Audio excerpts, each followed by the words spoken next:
গিয়াসউদ্দিন ফরহাদ আপনি লিখেছেন, আমাদের মসজিদের পেছনের দেয়ালের লাইট জ্বালিয়ে নিয়মিত নামাজ পড়া হয়, এতে সামনের কাতারের মুসল্লিদের ছায়াগুলো দেখা যায়, ছায়ার কারণে কি নামাজের কোনো সমস্যা হবে? ভাই গিয়াসউদ্দিন ফরহাদ, আপনার প্রশ্নের উত্তর হলো, মৌলিকভাবে তো সামনের কাতারের লাইট নিভিয়ে পেছনের কাতারের লাইট জ্বালিয়ে নামাজ পড়তে কোনো অসুবিধা নেই। বিশেষ করে ফজরের নামাজে বা অনেক সময় কিয়ামুল লাইলে মনোযোগ একটু বেশি যেন থাকে, সেজন্য সামনের লাইটগুলো বন্ধ করা হয়।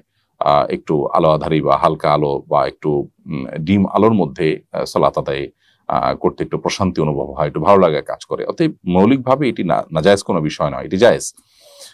কিন্তু আপনি যেটি বলেছেন যে পেছনের লাইটের কারণে সামনে মানুষের ছায়া দেখা দেয়, এটা তো সবসময় হওয়ার কথা না। এটা নির্দিষ্ট কিছু সময়ে ছায়া অনেক বেশি বড় হয় এবং দেখা যায়।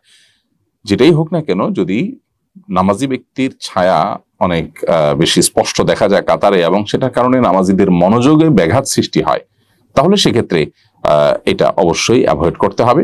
কারণ নামাজের মনোযোগে ব্যাঘাত সৃষ্টি হতে পারে এমন কোনো কাজ করলে সেটি মাকরুহ হয়। ফলে এই বিষয়টি ভ্যারি করবে যে লাইট পেছনে জ্বালিয়ে রাখার কারণে মুসল্লিদের নামাজে কোনো অসুবিধা হয় কিনা।